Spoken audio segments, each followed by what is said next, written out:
Hmm.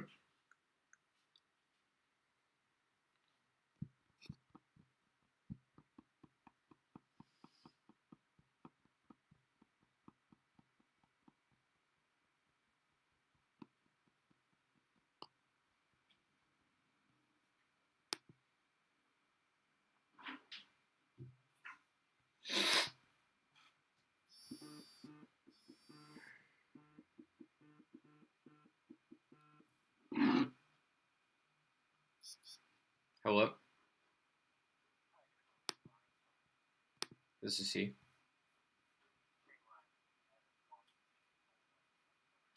I, I can't talk right now.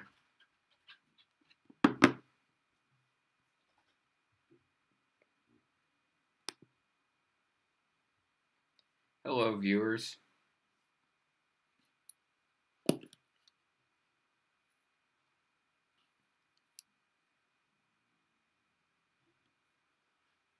Gonna wait for 20 plus viewers to show up, then I'll get started.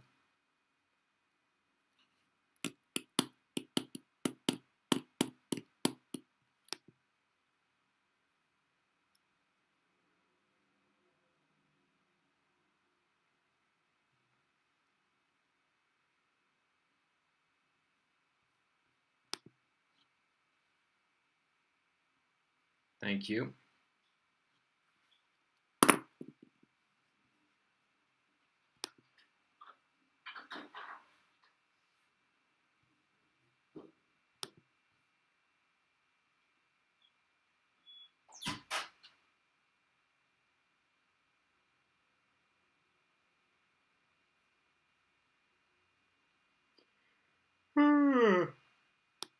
Waiting for 20 plus concurrent viewers.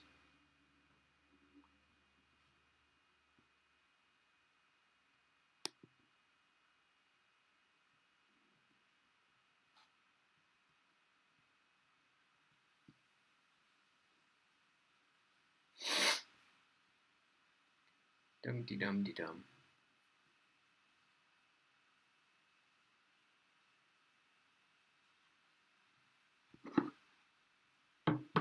All right. 20 plus viewers. That's good enough for me. All right. Hello. Happy Tuesday. Mr. P here. Uh, just one announcement for today. I am working on putting your grades in this week, so I think there's a pretty good chance that your grades will be input for the first three quizzes by the end of the day today, but definitely by the end of the week. I'm kind of setting up the grade book so that it's has all the assignments and is set to the correct semester and all that stuff. It takes a little bit of time. Okay, so that's my announcement, and so I'm going to go ahead and get started. Let me zoom in a little bit. Oh yeah, oh yeah. Uncomfortably close. Okay, so in the last lesson, we learned three equations called the kinematics equations. Equation 1 was delta x equals v naught t plus 1/2 a t squared. What you do, Hazel? What you do? Hazel just walked in the room like she expects something from me. What you want? Huh? What you want? No, don't bark. Okay. The second kinematics equation is v final equals v initial plus at. And the third kinematics equation is v final squared equals v initial squared plus 2a delta x. So these are called the kinematics equations.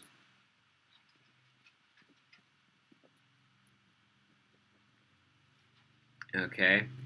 And in order to use these equations, you must have the acceleration equal to a constant. Okay? In order to use these equations, if the acceleration is not constant, then these equations won't be true, and you can get into trouble. All right, so what are we going to be talking about today? Today we're going to be talking about using the kinematics equations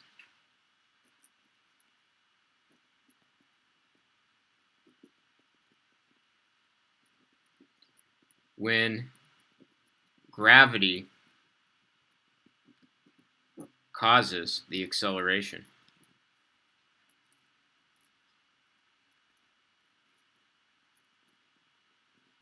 Okay, so it turns out that gravity causes a constant acceleration. Okay, the acceleration caused by gravity is negative 9.81 meters per second squared. Okay, it does vary a little bit from place to place, depending on your latitude and depending on the local geological features. If you have extra dense rock under the earth at a particular spot, it might cause gravity to be a little bit stronger. But sort of a global average is 9.81 meters per second squared, and this negative sign indicates that gravity pulls you downward. So we're calling downward the negative direction. Okay? We are going to approximate this as negative 10 meters per second squared, just because that's a nice round number. So all of the quizzes will, remember, to get the correct answer on a quiz, you have to be within 2%. And I have it programmed so that all of the quizzes have gravity is 10 meters per second squared. So do not use 9.81. Even though that's a more accurate value, we're just going to use 10 because that's a nice round number. Okay? So the magnitude of the gravitational acceleration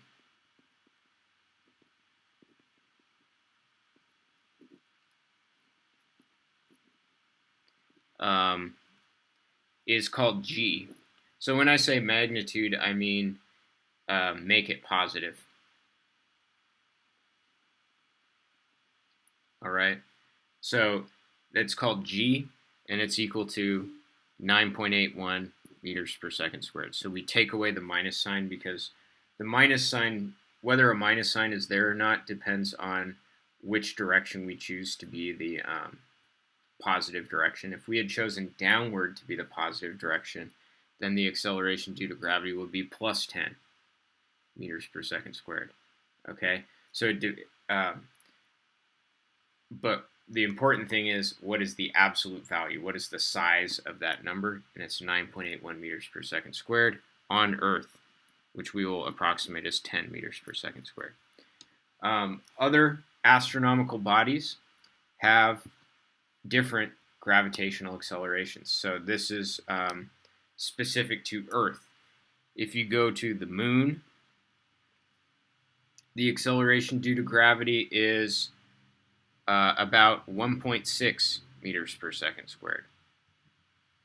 If you go to Mars, the gravitational acceleration is around 3.7 meters per second squared. So if you go to Jupiter, the acceleration due to gravity is around 20 meters per second squared. All right. So your environment, the planet that you're next to, determines the gravitational acceleration. And actually, gravity also depends on your altitude. As you ascend, gravity gets a little bit weaker. But we're going to neglect that effect at this point in the class, because in order for gravity to be significantly less than 10, you have to be incredibly high, like hundreds of miles up in the air. Okay, so we won't worry about that because we're not going to be throwing things hundreds of miles up in the air at this point in the class. Okay, so as long as if I don't state otherwise and I say something is dropped, you can assume that that happened on planet Earth, and so you can use an acceleration of minus 10 meters per second squared. So we're just going to do some example problems. This should be a pretty quick lesson. Let's say that an egg is released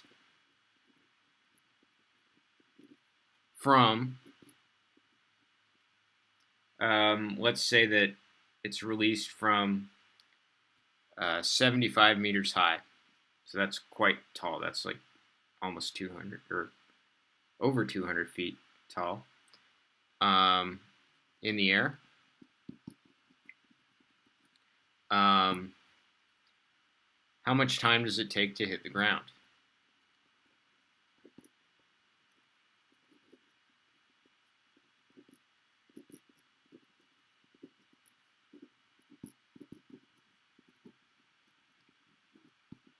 Okay.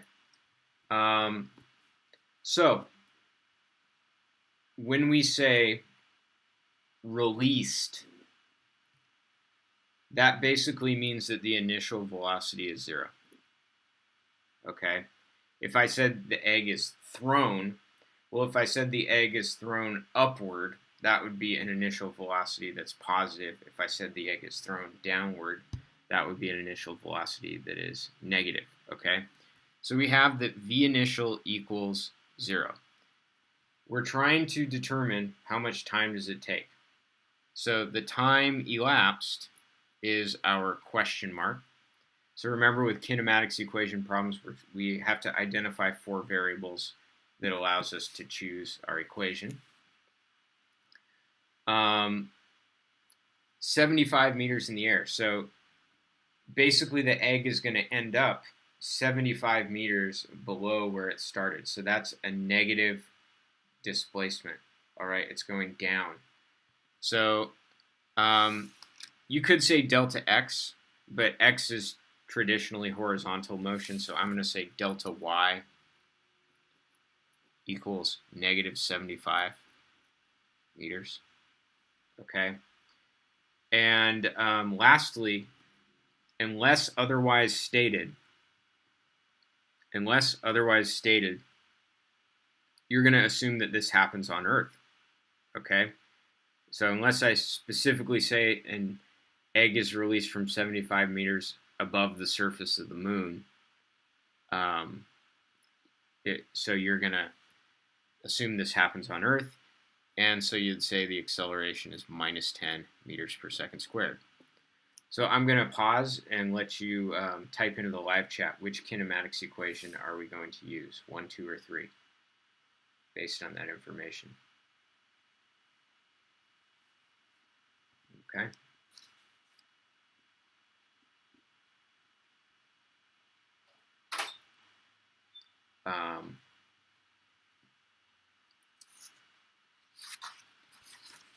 And while I'm waiting for a response, I'm going to set up the next example. So, Old Faithful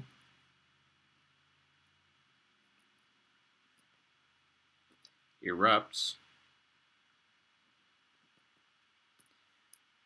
launching water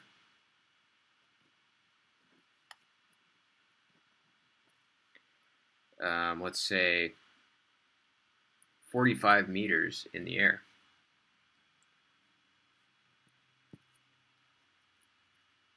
I'll just continue writing this problem. Everyone is correct in saying that we would use kinematics equation number 1. Very good. Old Faithful erupts, launching water 45 meters in the air. How fast does water leave the geyser?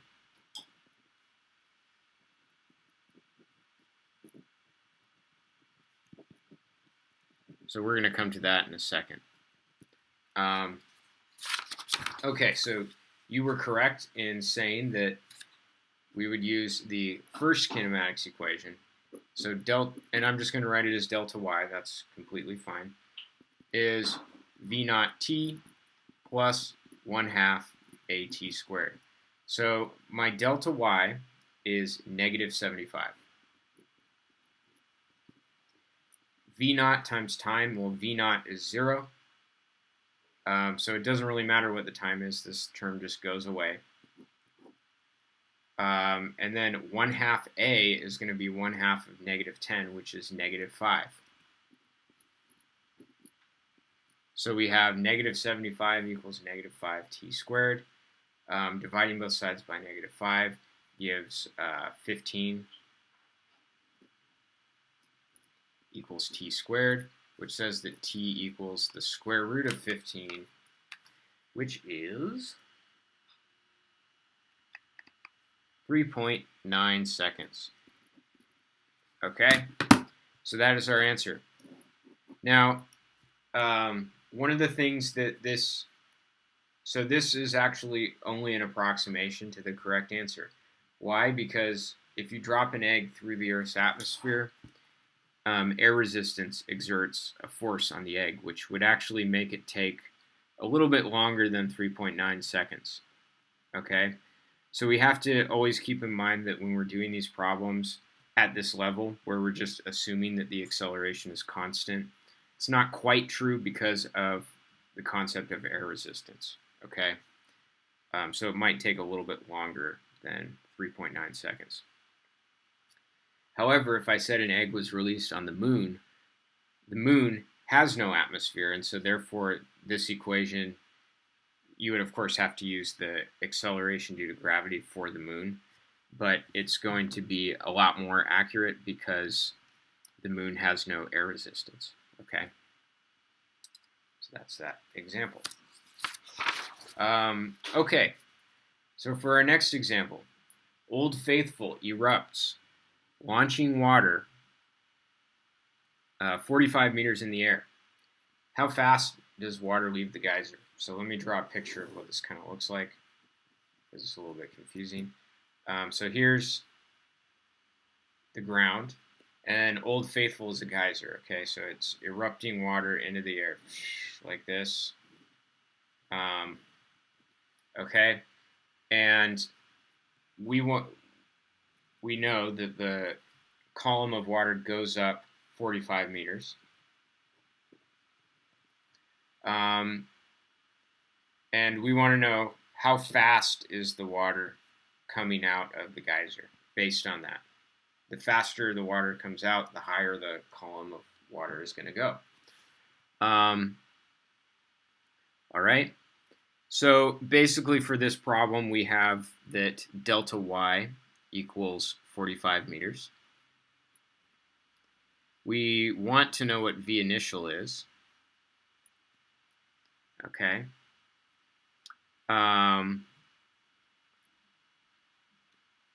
We have that the acceleration is minus 10 meters per second squared because Old Faithful is on Earth.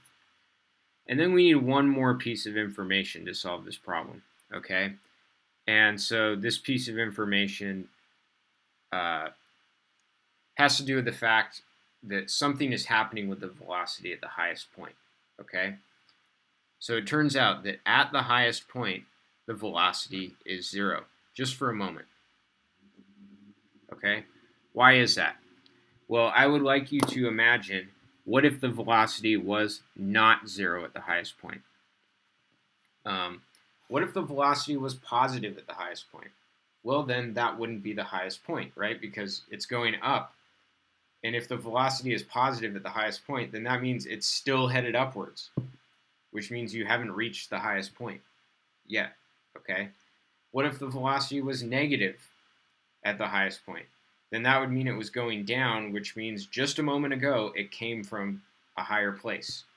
So if you assume that the velocity is not 0 at the highest point, you get a contradiction that couldn't have been the highest point, okay?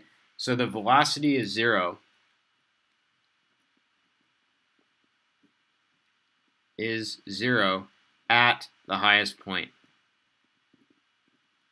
So that's an important fact that you need to know. Okay.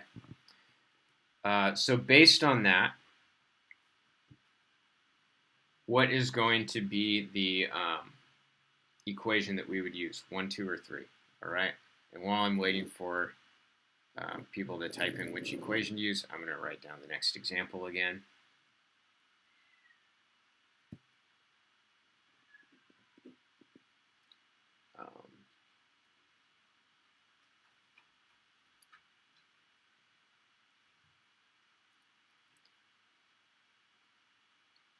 Let's say you throw an egg. Oh, okay, I got some answers.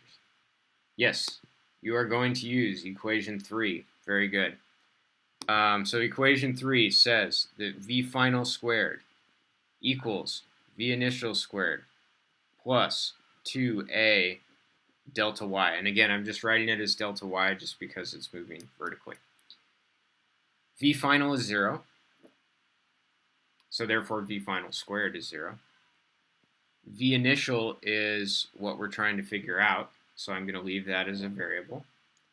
Plus 2 times the acceleration, which is -10. And delta y is 45. So we have 20 times 45 is 900. So we have 0 equals V initial squared minus 900. I add that over to the other side. 900 equals V initial squared. Take the square root, and that gives that V initial is 30 meters per second, plus 30.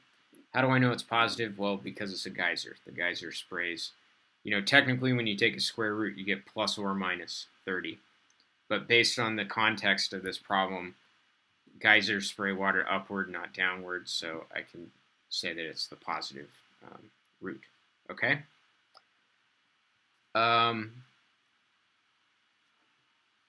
right. You throw an egg upward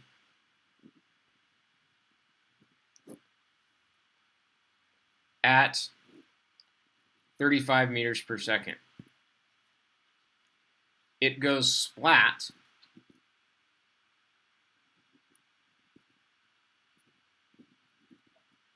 so you're standing on a building, okay?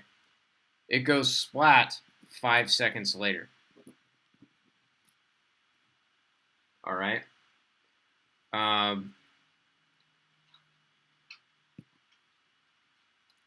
So I have 2 questions.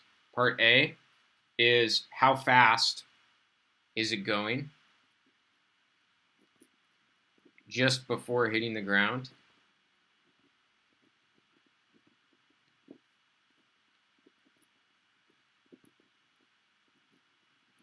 Okay. And the second part is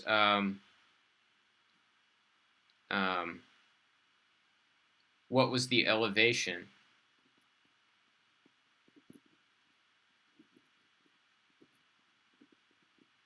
the egg was thrown from?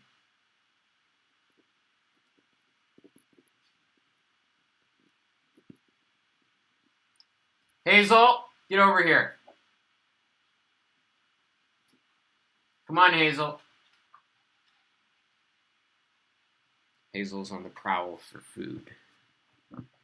She's going to eat something she's not supposed to. Okay. So what do we know based on this problem? You throw an egg upwards at 35 meters per second. That means V initial is plus 35. If I had said you throw the egg downward at 35 meters per second, you would have said V initial is minus 35. Okay. We know that the time elapsed is 5 seconds. We know that the acceleration is -10 meters per second squared because this egg is thrown on Earth. And we know and we want to know, rather, the final velocity. Okay, so it's fairly easy to see that this will be the second kinematics equation. V final equals V initial plus AT. All right. So we're trying to get V final. We have that V initial is 35. We have that the acceleration is -10.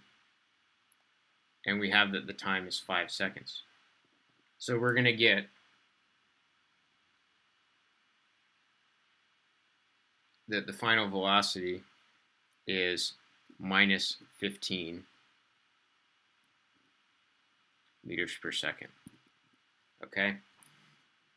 Actually, I don't think we're going to do part B. We'll skip part B. All right? So that's pretty straightforward. We're going to do one more example, then we'll switch to the Zoom room. Okay, so here's the last example for today. Pretty quick lesson. We're not really adding that much on. Okay, so I'm going to draw a picture here.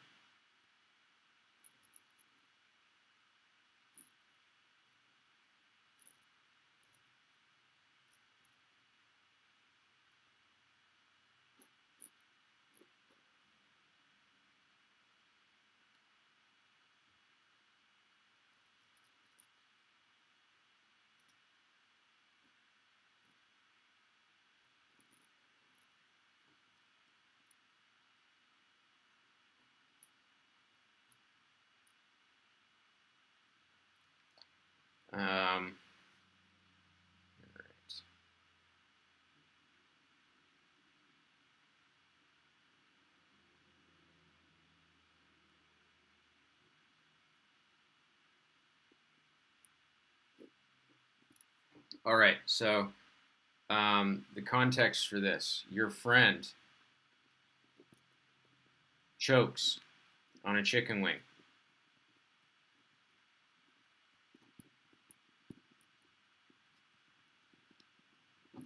All right. You give the Heimlich maneuver.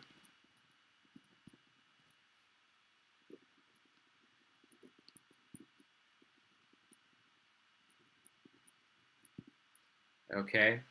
The wing is launched upward at 25 meters per second. Okay, so your friend stomps, or I guess you stomp on your friend's stomach. Okay, they cough up the chicken wing. The initial speed of that chicken wing is 25 meters per second. The chicken wing goes up and it comes back down and it hits your friend in the face. Okay, so it goes straight up, comes straight back down, hits the friend in the face. So the question is, what was the time of flight of the wing? Okay, see what I did there? Time of flight, it's chicken wing. So how are we going to solve this problem? Well, we have V initial is 25 meters per second. We have that acceleration is -10 meters per second squared. We want to know the time of flight. And we need one more piece of information. Okay? And students tend to be confused by this problem. Okay? They think that the chicken wing goes up into the air, comes back down, hits the person in the face, and then the chicken wing is just sitting there on their forehead or something. Okay? So they say final velocity is 0. But final velocity is not equal to 0. Okay? We cannot use the fact that the final velocity is 0. Why is that? Well, how does the chicken wing come to a stop?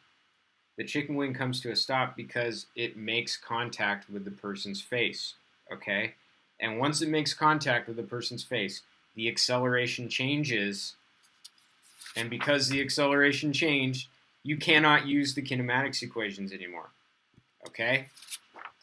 So really what we're calculating is not the time for it to come to rest on the ground, but the time just before it makes contact with the person's face. Okay? So its acceleration hasn't changed yet. Because once it hits the person's face, the acceleration changes and we can't use the kinematics equations anymore. Okay? So the final velocity is not 0. Okay? If the final velocity was 0, the chicken wing would just be hovering in front of the friend's face. So what we're going to use is the fact that the chicken wing goes up and it comes back down to the same elevation. If your starting elevation is the same as your ending elevation, then that means that delta y was 0. Okay? The distance traveled was not 0 because it went up and it came back down, but the displacement was 0 because it started and stopped at the same place. So delta y equals 0 in this problem. So if you think about it, this is the first kinematics equation. Delta y equals v naught t plus 1/2 a t squared. And so I have delta y equals 0. Okay. V naught is 25, so I have 25t. And then I have 1/2 a is -5, so I have minus 5t squared. I'm going to add 5t squared to both sides. 5t squared equals 25t. Divide both sides by 5. All right, so I have t squared equals 5t. And then I can divide both sides by t. You do have to be a little bit careful here because when you divide by a variable, you have to double check that that variable is not going to be equal to 0 because you can't divide by 0. So it's obviously time is not equal to 0. It's not an ultra fast chicken wing that just goes whoosh in 0 seconds. Okay, so I know that the time of flight of the wing is going to be greater than 0 seconds. So I'm okay dividing both sides by time, and I get that t equals 5 seconds. All right. I'm going to just talk about a really brief aside. What if we modified the problem so that maybe your friend is choking on a ledge, okay? If the person is choking on a ledge, and maybe the chicken wing goes up, and it comes back down, and it misses the person's face, and it actually falls down and lands at the bottom here. Okay. I'm going to wait for an answer in the live chat. Let's say that this ledge is 3 meters high. How is that going to change our problem statement? All right, I'll wait. So the chicken wing does not, type it into the live chat if you know the answer. The chicken wing does not return to the person's face. The chicken wing ends up lower than the person's face.